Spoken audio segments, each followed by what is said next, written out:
ang ating summer adventure, lagyan ng thrill sa hype na hype ngayong Tarzan Swing. Trending ang travel video na ito ni Ann Curtis kung saan lumambitin siya sa baging at tila naglakad sa ibabaw ng asul na tubig ng Cambugahay Falls sa Lazi, Siquijor.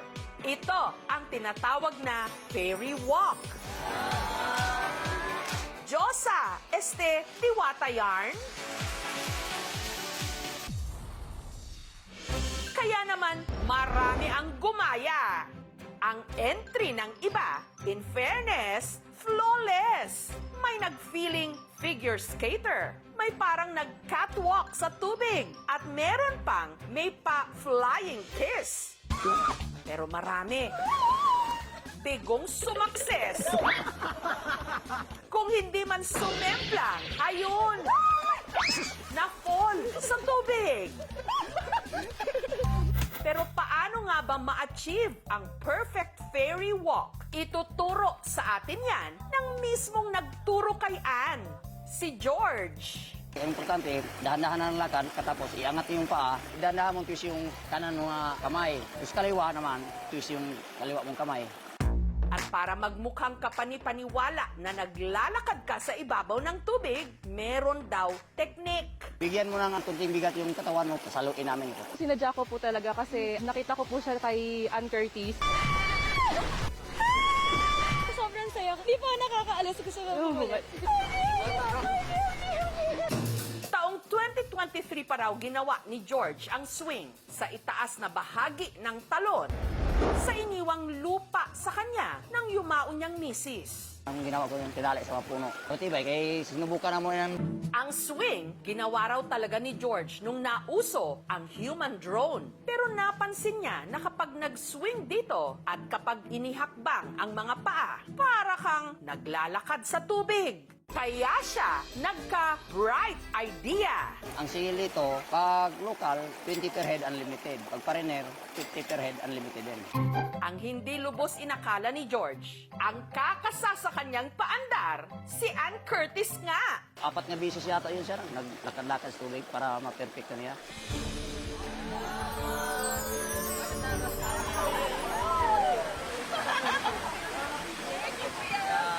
Dati, masaya na raw si George kapag meron silang mga 50 bisita. Pero ngayon, Mga 500 katao. Kumikita ako 6,000 plus na. Malaki ng diferensya. Binabayad po muna ako sa utang ko. hindi naman para sa mahihina ang puso ang isa pang swing dito pa rin sa Cambugahay Falls. Mula sa taas na halos 20 feet, hindi ka lang magsiswing at lalambitin sa ere, kundi bibitaw at babagsak sa tubig. Ito naman ang kanilang Tarzan Swing.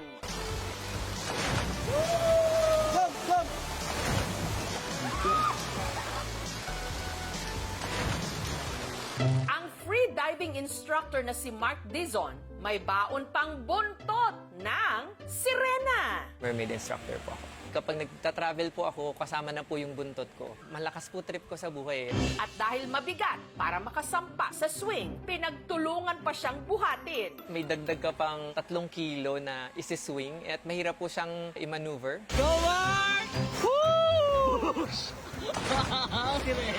Sobrang saya pa na experience. Ibang tao parang, uy, may lumilipad na sirena. Para siyang half merman, half Tarzan. Our quick response team po is present po sa area po. Ang lumambiti naman sa swing na ito, nag-ala gymnast, project kung project, meron pang pa-slow motion effect.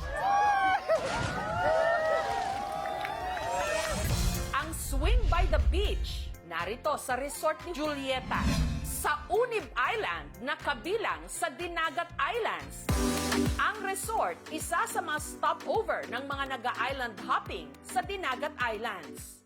Ang view, makapigil hininga. Mahaba yung buhangin na maputi. Pinakamaganda talaga yung mga rock formation na makikita mo.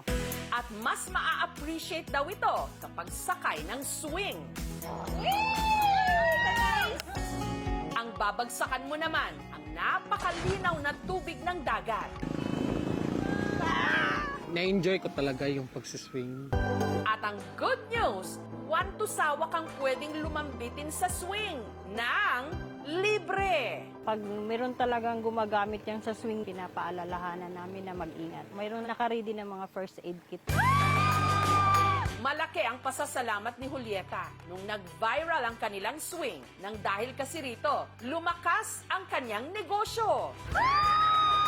Nung last week, meron talagang nagpupunta ng mga turista, hinahanap nila yung swing. Kailangan mo talagang kumapit kagaya sa swing para talagang magtagumpay yung hanap buhay mo. Sa mga gusto namang mag-swing-swing, pero takot ma-fall at bumagsak ng walang sasalo, ito ang para sa'yo. Meron kang harness at safety gears. Tapos nahawakan doon. Okay, sige, sige. At taas, grabe! 3, 2, 1,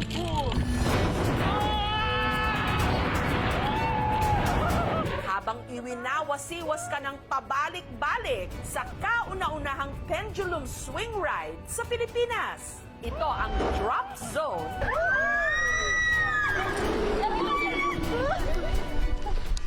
Sa Dahilayan Adventure Park, sa bayan ng Manolo Fortich, sa Bukidnon. Ang Drop Zone may taas na 120 feet o katumbas ng taas ng 10-story building.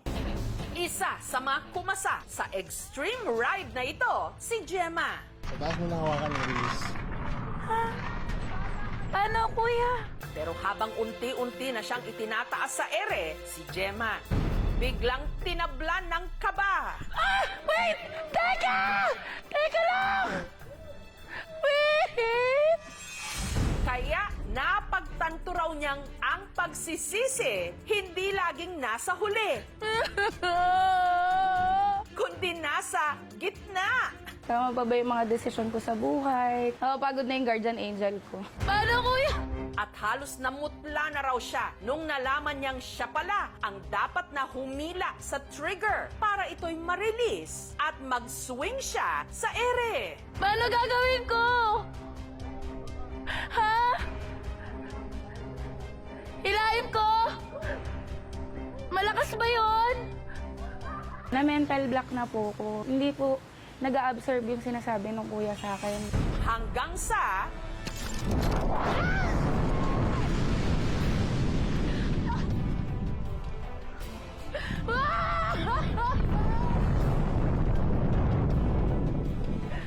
Pag pinapanood mo siya, ang dali lang niya eh, para ka lang nagsiswing. Pero pag ikaw na yung mismo, parang lalabas yung puso mo. Hindi talaga siya recommended sa may mga sakay.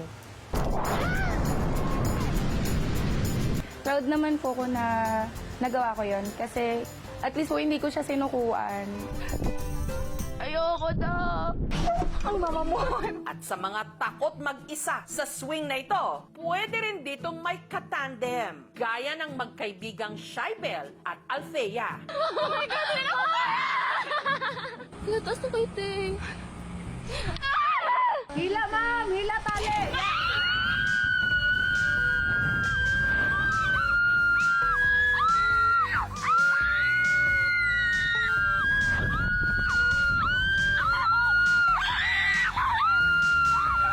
Katakot yung sipon ko, lumabas na. Every morning, tinicheck namin mga gamit bago kami magpasakay sa mga customer namin. Wait! Teka! Sa mga kating-katinang magbakasyon dyan, kapit lang, matutuloy din yan.